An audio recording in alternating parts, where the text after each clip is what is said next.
可现实偏偏阳光明媚，甚至还赶上了七夕节。来民政局的全是手牵手领证的小情侣，工作人员看他的眼神别提多怪异了，他只能尴尬的笑笑。没办法，1个月的离婚冷静期正好排到今天。再说了，七夕怎么就不能离婚了？牛郎织女今晚过后不也得分开吗？走出民政局时，江银熙摆出如释重负的姿态，用离婚证拍了拍宋文琪的手。再见了前夫哥，再也不见。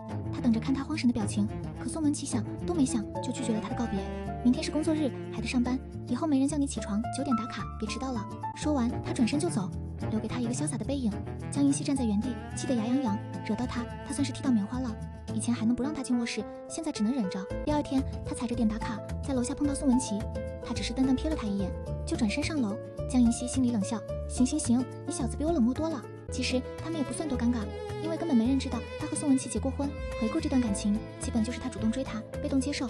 高3那年，他对转学来的宋文琪一见钟情，能把学校土得掉渣的蓝白校服穿得那么好看的他算头一个。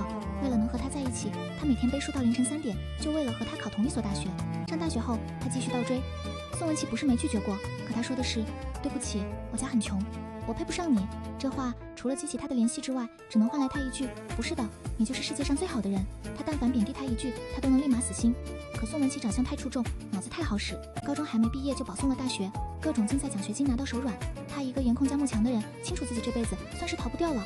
他就这么一路追，从高中追到研究生，毕业后又追到研究所，10年青春都在追随宋文琪。他实在太累了，今天也差点迟到，公交车只能停在研究所外，离实验室还有800多米。他一路狂奔才赶上打卡，刚进电梯就捂着肚子喘气。借着电梯反光的内壁，他发现宋文琪在身后盯着他看。应该说不止他一个人，整个电梯的人都在看他。或许是因为只有他一个人，喘得跟狗似的。云溪姐，你还好吗？新来的小姑娘拍拍他的肩膀，帮他顺气。这一拍，江银熙突然觉得胃里翻江倒海，不受控制地蹲在地上干呕。电梯门刚打开，几个秃顶大佬拿着学术论文正要上电梯，就发现他跪在他们面前干呕。其中一位大佬吓得哀嚎：快，赶紧起来，这还没过年呢！江银熙恨不得对他竖中指。这是抖机灵的时候吗？他干呕得上气不接下气，眼前都变得模糊，直到身后有人伸手抓住他的手腕，先站起来，不要让胃蜷缩着。宋文琪将他扶起来，大拇指掐在他手腕某个穴位上，干呕瞬间减轻了很多。他有条不紊地下命令：小林，麻烦去倒杯水；小张，去我柜子里拿个面包来。2个实习生立马跑去拿东西。他坐在旁边的长椅上，深呼吸。宋文琪就站在旁边，捏着他的手腕：你吃早饭了吗？吃了呀，我自己做的。话说出口，2人都陷入沉默。他的厨艺他心知肚明，他曾在结婚1周年时主动下厨做了个煎蛋，外面糊成炭，里面还是流心的。宋文琪难得语塞，憋了半晌才憋出一句：这蛋不错，很有研究价值。外面是致癌物，这里面是沙门氏菌，所以结婚这些年一直都是宋文琪在做饭。他本来还想着离婚后做回自己，结果难题就这么来了。实习生端着水和面包过来，他刚喝了一口，又没忍住干呕，水直接喷在宋文琪衣服上。他还在捏着他的手，他把抽回来，对着空气摆摆手，现在按穴位好像都不管用了。姐，你这不像是胃痛啊，该不会是怀孕了吧？江银熙被吓得当场布偶了，惊讶地看着实习生。小姑娘怯生生开口：我嫂子前段时间怀孕也这样。不到1个上午的时间，她怀孕的事情就这么传遍了研究所。中午午休时，同事们都跑过来关心她：你真怀了？不是我说你怀了宝宝怎么还来上班？孩子爸爸人呢？他放心你一个人出来。他人缘好，一群人来围着他说这说那，简直太不负责了。教授你说是不是？江银熙一回头就见宋文琪站在窗外看着他，他凝视住他的双眼，一字一句地说：孩子爸爸也是刚刚才知道自己这么不负责的。大家不理解他的话，他也没解释，只让他出来。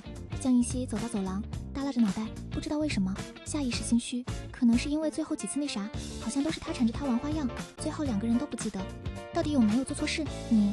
宋文琪刚开口，负责人的同事就急匆匆赶来：你怀孕了，你该不会是为了怀孕才辞职的吧？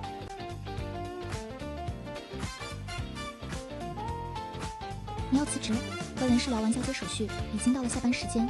江银熙离开研究所，远远就看见宋文琪独自站在树下，他快步朝他走来：有时间吗？想和你聊聊。聊什么？2件事情。第一，咱们得去确定一下你是不是真的怀了。第二，聊聊你为什么要辞职。条理清晰，公事公办，不带一丝感情。江银熙本来上班就烦，听到这话就更烦了。你是不是忘了我们都已经离婚了？我的事情跟你没有关系吗，前夫哥？最后3个字让宋文琪脸色都难看了几分。江银熙终于有种大仇得报的感觉。辞职的事，他早就向上面的领导提过了。起因是某天加班回家的路上，他路过一家面包店，被里面即将被处理的面包吸引。那是他向宋文琪提出离婚的第2天。他独自在研究室里工作，他买走剩下的全部面包，一个人蹲在马路边啃，啃着发现面包开始发酸，原来是他自己的眼泪汇入其中，有一种莫名心累的感觉。加入研究所是为了离宋文琪更近一些，似乎这些年他都是为了离宋文琪更近一些而努力。哪怕他嫌弃繁重枯燥的研究工作，研究所气氛压抑，食堂的饭难吃，工作地点偏远，这些只有宋文琪这种耐得住性子的人才适合。明明他以前的愿望是烤出全世界最好吃的面包，那天晚上他恍然大悟，第二天就提出了辞职。人生迎来巨变，离婚和辞职都在短短3天时间被他提出。但回家的路上，他的步伐都变得轻快。他向宋文琪挥手告别，转身离开，正好赶上门口的公交车。上车后他没忍住往车外看了一眼，宋文琪他还站在原地，只是下一秒他就蹲下身，身体蜷缩在一起，用手捂住脸，看不清表情。江银熙心里哼了一声，小样，失去我后悔去吧。她在家里闷头睡了3天，第4天向闺蜜宣布失业的消息。闺蜜庆祝她脱离苦海当晚，把她带去酒吧喝酒。可惜她现在不能喝酒了，因为昨天她去医院检查，确认了肚子里确实揣了个娃，心情有点复杂。在没有想好她的去留之前，她打算先摆烂。不早说啊，你不喝酒来什么酒吧？闺蜜瞪她一眼，视线落在不远处的广告牌上，只要唱歌就可以领一杯免费的酒。闺蜜让她快去唱一首。上高中的时候，她是校园10佳歌手，还会弹吉他，这点小要求她还是可以满足的。江银熙走到台前，借来吉他，当场表演了一首。一曲结束，全场欢呼。闺蜜高高兴兴去饮酒，她刚把吉他还回去，扭头就看到不远处死死盯着她的宋文琪。她怎么在这？在酒吧看见宋文琪的惊讶程度，一点都不亚于奥特曼的床上躺着小怪兽。结婚这么多年，她就没见过宋文琪有什么兴趣爱好。舞池里都是肆意跳舞的男女，只有宋文琪穿着白衬衫、黑西裤，全身包裹得严严实实，和酒吧风格格不入。但偏偏这张脸实在优越，不少人都将目光落在她身上。宋文琪径直向她走来，眉头紧皱，似是不解问：什么不告诉我？咱们不是离婚了吗？我来酒吧应该不是什么大事吧？况且他怎么知道我在这？我看了你的定位。宋文琪举起手机，上面是他刚发的朋友圈。你为什么要来酒吧？这里鱼龙混杂，你来这里做什么？他说教的语气让他烦躁，刚要和他争论，他已经拿着手机当场给他转了5万块钱。如果你没有钱，为什么不告诉我一定要来酒吧驻唱吗？他一边给他讲酒吧工作的坏触手，上转账的动作一点没停。说话的功夫，他已经到账了20万。明天我找律师重新分配一下财产。城东那套150平的房子，我转给你。被泼天的富贵砸中，江银熙一时没反应过来，激动地咽了咽口水。离婚时财产分割得很顺利，宋文琪主动把大部分财产都划给他，现在又多了一套房子，他瞬间成为小富婆。就是他似乎误会了什么，不过管他呢，有钱不就行了？他美滋滋收下钱，开始自己的开店计划。期间，宋文琪和他去做了房产过户的手续。离开房管局，他正要打车离开，宋文琪突然叫住他：“你真的怀了吗？孩子，你打算怎么办？”我还没想好，但我唯一能确定的是，这件事情已经和宋文琪没关系了，与你无关。可我是孩子爸爸，法律上来讲和你没关系，生物学上来讲他还没出生，连生物都算不上。宋文琪还想说什么，却被他的手机来电打断。他接到电话，正在装修的门店水管被挖断了，装修工人见状居然直接跑了。他刚买的店已经水漫金山。回去的路上，他给装修负责人打了无数个电话，都是关机。到店之后又是一系列抢修，幸好闺蜜及时来帮他。忙碌完已经是天黑，电话就在此时响起。他接起电话，连看都没看一眼，就对住手机怒吼：“别再来烦我了！现在知道打电话来早干嘛去了？平时找不到你人，出了事才知道，负责现在才知道，想起我，你该不会以为我没？你不行吧？我告诉你，我换一个人轻轻松松。瞧你这死样，给我滚蛋！”挂断电话，他心情都舒畅了几分，发泄的感觉真不错。直到他看清上面的备注宋文琪，很好，不嘻嘻了。等他再把电话打过去时，宋文琪已经关机了。装修公司表示愿意赔偿，并且重新换了一位负责人，是个还挺年轻的小帅哥。江银熙每天忙着店里的装修工作，累得灰头土脸。几天后，他接到以前研究室领导的电话：“江银熙，你知道宋文琪去哪了吗？他今天没来上班，最近状态也很差，出什么事了？”江银熙坐在一旁，看着几个工人贴瓷砖，脑袋就在想宋文琪去了哪。毕竟他是卷王，工作多年，别说缺勤了，他甚至都没迟到过。高中时他已经保送，却依旧是全班最努力的人，每天第一个到教室，晚上最后一个离开。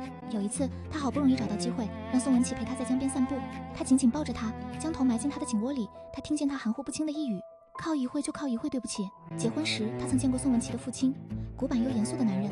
提到自己的儿子时，面露得意。他能有今天，全都是因为我。从小我就教他要像一根紧绷的弦，绝不能松懈。江银熙坐在店内，看着工人师傅贴，专看了一下午。离开时，新来的装修负责人说送他回家。姐，你就放心吧，你可是我服务的第一客户。他笑着点点头，突然接到宋文琪的电话。自从上次他关机后，他们就再也没联系过。他刚要开口，他已经抢先一步：“你在干什么？”看着路边晒太阳的流浪狗，他随口瞎扯：“路边喂狗呢。”“哦，那让你旁边那只1米8的狗来给我这个前夫哥打个招呼吧。”江银熙猛然抬起头，一眼就看见站在自家楼下的宋文琪，他捏着手机，正死死盯着他们。宋文琪面容阴沉地盯着他，眼里似乎都要喷出火来。“姐，我先走了。”你放心，你房子交给我装绝对没问题。等江银熙再回头时，宋文琪的脸色已经缓和了许多。他跟着他上楼，手里还拎着菜。来做什么？就是下班正好路过，我的菜买多了，担心吃不完，所以来。宋文琪把菜放进厨房，还主动做饭。宋文琪动作飞快，没一会三菜一汤就被端上来。餐桌上一时无话，只有吃饭咀嚼的声音，实在太安静了。他受不了这份安静，索性拿出手机看电影。刚把手机拿出来，宋文琪就开口了：“你打算开店创业？”他点点头。宋文琪又沉默了半晌，才憋出来一句：“也挺好。”他气得疯狂进食，夹菜的动作加快，没注意把辣椒一起夹进碗里。宋文琪见状，又忍不住提醒他：“怀了宝宝就少吃辣椒吧，要你管。”他动作一顿，抬眼看他。宋文琪已经放下碗筷，正襟危坐看着他。不管你是否打算留下这个孩子，我都会负责的。结婚前某天晚上，他和宋文琪喝多了，阴差阳错滚到一起。见他醒来，他的第一句话是：“昨晚的事情我会负责，我们结婚吧。”他已经绑过他一次了，不想再绑第二次。不需要你负责，我现在过得很好，我不想妨碍你的生活，也不想阻碍你的前程了。宋文琪抬眼看他，眼里是他看不懂的情绪。宋文琪默默打扫厨房，把灶台都擦得锃光瓦亮后，终于没有留下的理由。他让他离开时顺手把垃圾带走。宋文琪手里拎着垃圾站在门口，他刚要说再见，他突然抓住门。我还有最后一句话。他握着门把手的手逐渐收紧，指关节都泛着白。在他耐心耗尽的前一刻，终于听到他的声音：“你从来没有耽误过我。”开店装修1个月后，江银熙的妈妈才得知他辞职和离婚的消息，当天就坐飞机来看他。江银熙带妈妈去还没装修好的门店，向他展示自己对门店的规划。妈妈就安安静静地听住，等他说完了，紧紧握住他的手，连说了不几遍对不起。当初你和宋文琪在一起，我不该逼你跟着他的脚步走的。当初知道他恋爱，妈妈反应不大，毕竟宋文琪又帅又聪明。反观他那时候，虽然梦想烤出全世界最好吃的面包，是宋文琪带住他读研带住他进研究所，成为外人眼中高薪的研究人员。就连妈妈都暗自庆幸他这恋爱谈得好。来之前，我和你爸一晚上没睡着，聊了许多。我们想，是不是我们对你太严格了，才让你压抑了这么久？说住，妈妈上前一步，紧紧抱住他。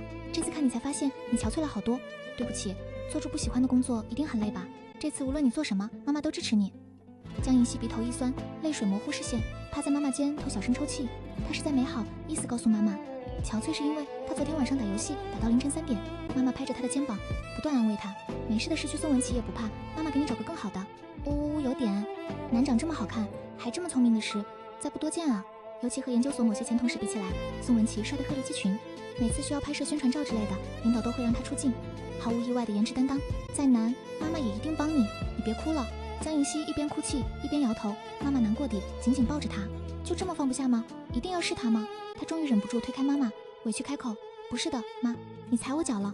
从刚才一脚踩到现在，你居然都没反应吗？”妈妈尴尬地笑了笑。为了安慰他，妈妈开始帮他物色优秀的男生。事实证明，年少时真的不能遇见太惊艳的人，否则落差会太大。连续相看4、5个后，江银熙累了，主要是这些人长得好看的，头脑空空。我现在月薪1万5，赚的也不少，养我们2个人也是绰绰有余。我这个人没有什么兴趣爱好，谈恋爱的话，我希望女方在家好好照顾我。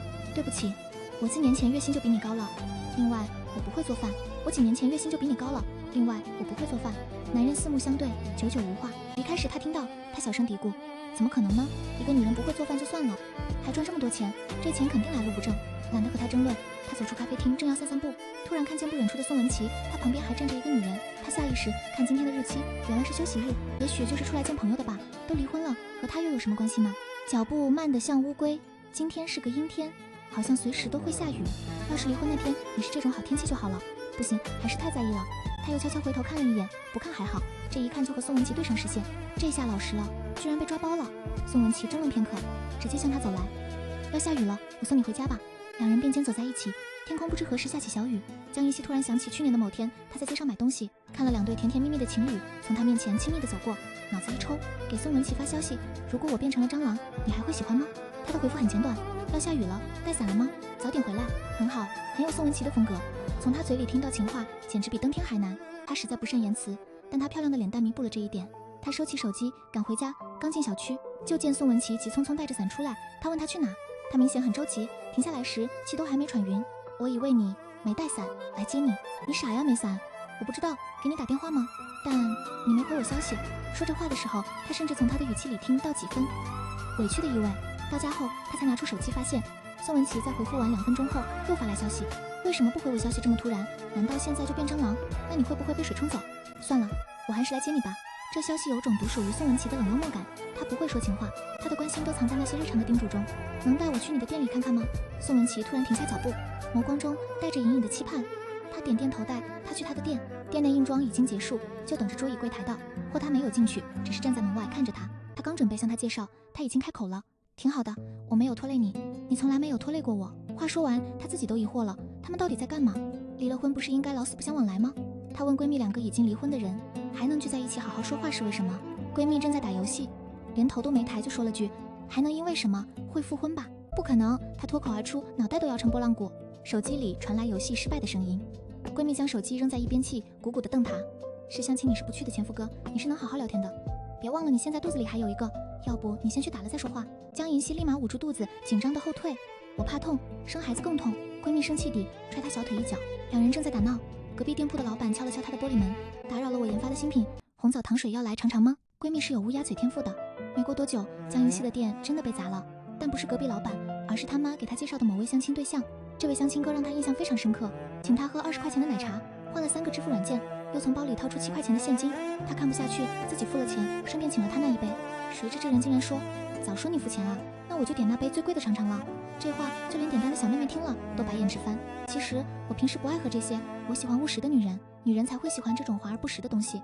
你看，10几块的盒饭永远是男人在吃，30多块的奶茶永远是女人在喝。也不知道她上辈子到底做了什么孽，这辈子才会和这种人相亲。她拿出手机给妈妈发消息，问她从哪里找来的相亲对象。听说你以前还是在研究所工作的，那份工作不好，周围都是男同事，男女之间应该还是注意一下。注意什么？每次抢培养皿之类的器材时，他们甚至都不把同事当人看，恨不得抢走所有东西，丝毫不顾及同事感情。而且女孩子读这么多书，她终于没忍住，拍桌而起。家里没有镜子，总有尿吧？先看看自己什么样。生活索然无味，蛤蟆点评人类，气得转身离开。可这位相亲哥还在他妈面前闹了几次，估计是之后的相亲都不顺利。今天路过他的店铺发现他索性冲进来开始发疯，肯定是你和那些人说我的坏话，才害我相亲失败的。你们女人都一个死样！江银熙气得撸起袖子就和他对骂，闺蜜赶紧挡在他面前。那人骂不过他们，抄起地上的棍子开始砸他新买的椅子。他正要冲上去，已经有人先一步挡在他面前。先生，我已经报警了。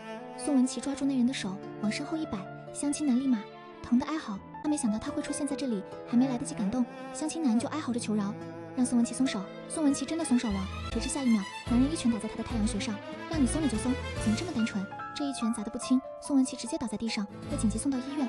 相亲男被警察带走，好在宋文琪很快醒来。醒来的时候，江银熙的心都提到了嗓子眼。你还记得我是谁吗？宋文琪疑惑地看着他，他心里咯噔，完蛋，居然不认识他，那他这10年不是白干了？宋文琪看着他犹豫再三，还是开口：你为什么要问我这么傻的问题？好吧，开口就能确定他没失忆。医生让他们留院观察一下，夜晚的医院有点凉。他们坐在长椅上，宋文琪把他的外套脱下来递给他，随着他的动作，他隐隐看见他脖子上有东西。他一把揪住他的衣领，看清具体物品后，瞬间愣在原地，是他们的戒指，被他用一根银链挂在了胸前。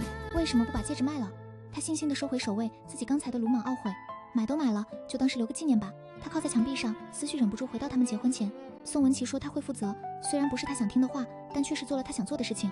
和他结婚当天，他们就去看新房，之后就是见家长、订酒席等一系列事情。但买戒指的时候，他们已经捉襟见肘了，偏偏他还一眼就挑中了最贵的戒指。得知价格时差点惊掉下巴，当即把戒指还回去，拽着宋文琪就跑。这戒指他们一起看了半个月，挑花眼睛也没挑中合适的。圣诞节那天，宋文琪问他想要什么礼物，他随口说了句：快让我选中好看的戒指吧。第二天一早醒来时，床头多了一个小盒子，里面是他一直嫌贵又舍不得的戒指。他把车卖了，给他买了戒指。他心里悔啊，可他自己都分不清是戒指重要还是车重要。我问过店员了，这款是限量发售的，以后就绝版了。但车以后还会遇到很多啊。宋文琪将他拥入怀中，轻轻安慰他，声音钻进他的耳朵里，就像我会遇到很多人，但只有你是最重要的。他心里酥麻一片，感动得哭成狗。那段时间他们出行全靠一辆小电驴，其实也没有持续很久。半年后，宋文琪收了一笔专利费，买了辆比之前更好的车，但他还是喜欢他骑着小电驴载他，因为风吹过的时候，他都会想起他说的话。他说他是心里最重要的人。离婚那天，他把戒指还给了他，此刻这枚戒指又出现在他面前，两人不知不觉靠在一起。在医院的大厅里，只坐着他们几人。宋文琪，你觉得我拖累了你吗？得知宋文琪曾经梦想要去国外后，他的第一反应就是他阻碍了他，他父亲也将这一切怪在他头上。要不是你拦着，我儿子早就是科学家了。有好多钱做人上人都是你害的。他去过宋文琪的老家，他家房子很破，他和父亲相依为命。他的房间是这个破烂屋子里最大最好的房间，他带着全部的希望考出大山，原本可以拥有最好的生活，却为他停下脚步。是不是我？宋文琪毫不犹豫打断他的话。宽大的外套下，他紧紧握住他的手。江银熙，我从不觉得你拖累了我，相反，我觉得是我害了你。在你跟我说你的梦想是烤出全世界最好吃的面包时，我就知道是我害了你。我不该让你跟着我的脚步走，我想让你读研，让你进研究院，都有我的私心。我想和你近一点，但我害了你。我明知道你工作不快乐，我还是想让你留下来。你本该是自由的，是我害了你。在提出离婚前，宋文琪突然很忙，忙到没时间和他说话。江银熙被工作折磨到失眠，被压抑得喘不过气。在某天晚上，他接到了他父亲的电话。他知道他父亲不喜欢他，但对他来说无所谓，毕竟他和自己亲妈还会吵架呢。所以每次他阴阳怪气他，就会直接骂回去。他知道他的厉害，索性就不理他了。那天晚上，宋文琪在等某项时，晏书俊没有回家。他刚接听电话，那头就传来破口大骂：“都是你害了我儿子，你害他不能出国，我恨你！”虽然骂得颠三倒四，但他能拼凑出大概情绪。他不是垃圾桶，不想接受他的情绪，直接挂断电话。那之后却怎么也睡不着。后来他问宋文琪是不是真的想过出国，他点了点头，想很长一段时间都很想。还真是他耽误了他呀。与其将来爱意消失后互相埋怨，还不如现在就分开，彼此给对方一个体面。你不怪我没让你出国吗？如果我真打算出国，你觉得你会拦得住我吗？都是我自己的选择而已。宋文琪挽起左手的衣袖，露出手臂上狰狞的伤疤。他曾问过他伤疤怎么来的，他却闭口不谈。我那时候想出国，纯粹是想离他远一点而已，所以我骗他国外会有很高薪的工作，那是我的梦想，但都是假的。我只是想远离他。不知道从什么时候起，他发现他读书很有天赋，将来一定能赚很多钱，洗清他的耻辱。我妈去世那年，他没钱给我妈治病，挨家挨户跪了很多人，最后我妈还是走了，他却把这件事情记在心里。小时候我不想学习，他就生气地教训我。最严重的一次，我偷偷和邻居下河摸鱼，回来就被他拿着刀怒骂，说要宰了我的手。于是，在拉扯间，宋文琪留下了一道长长的伤口。他抚过那道狰狞的伤疤，感受到手臂的颤抖，像是和年幼的宋文琪对话。其实后来我明白了，这个梦想不可能实现。如果没有遇见你，也许我的未来会在河水，也会在荒野上。我太累了，没法坚持了。在遇见你之前，我已经无数次有了轻生的念头。是你让我悬崖勒马，我的缰绳在你手里，他们紧紧靠在一起。第一次敞开心扉说话，想起这10年不断内卷的路，江银熙忍不住委屈。虽然确实变得更好，但是真累啊。你知道我为了追上你的脚步有多累吗？我生怕自己慢了一步。宋文琪身躯一僵，惊讶地看着他。但是阿姨说，她说你慕强，说你以前也喜欢过其他人，成绩超过他们之后，你就不喜欢了，所以我特别怕你超越我，以后就不喜欢我了。他心里把亲妈骂了800遍，害得他好惨。但你有这张脸啊，有这张脸，我可以原谅很多东西的。那我以后不好看了，你还会喜欢我吗？会。为什么？因为你是宋文琪，情不知所起，一往情深。等反应过来时，已经爱得刻骨铭心。那我是不是可以理解为现在的你还是爱我的呢？他将项链摘下，手心里是他们曾经戴过的戒指，内圈还有他们的名字和许下的承诺 ，forever。重新戴上戒指的那一刻，无名指似乎连接心脏，能够清楚感受到心脏的跳动，十指紧扣的手心传递彼此的温度，直到身后传来轻咳。护士小姐尴尬地看着他们。留观时间到了，如果没问题的话可以回去了。江银熙拽起宋文琪就要走，身后还传来护士小姐的嘀咕声。真是的，在医院护诉衷肠的我还是第一次见，真是好大的狗粮。刚进电梯，宋文琪却没有摁下1楼。其实我一直没告诉你，我父亲他前段时间住院了，你要去看看他吗？他没想到之前还中气十足骂他的人，怎么突然就身体不好了？下了18楼，宋文琪靠在他的肩头，轻声开口：“在我们离婚前就不太好了，癌症可能时日无多了。所以那段时间宋文琪忙碌，都是因为他的父亲。我知道你们关系不太好，所以尽量在你面前少提他。”宋文琪的父亲已经睡下了，隔着门口的窗户，他远远看了一眼。对于这个父亲，宋文琪无疑是爱恨交织。他给了自己儿子全部的爱，但同样也给了他无限的压力。这些感情编织成囚笼，让他无处可逃。3个月后，宋文琪的父亲去世了，病得太重，无力回天。江银熙的面包店刚刚开业，隔壁老板又带着燕窝糖水来送礼，他才知道宋文琪在他那办了张卡，充了不少钱，让他每天给他送糖水。说笑间，他接到了宋文琪的电话，他父亲走了，丧礼举办得很简单，是他父亲特意交代的，因为他也没什么朋友，省吃俭用留下的2万块钱被他存进一张卡里，密码是宋文琪的生日。自始至终，宋文琪都没流下过一滴眼泪，他能看出他的压抑和难过。他失去了父母，离开墓园后，他紧紧抱住他，他终于听到了轻微的抽泣声。我只有你了，是我们。他抚过他凸起的小腹，会提微笑。好吧，是我们。全剧终。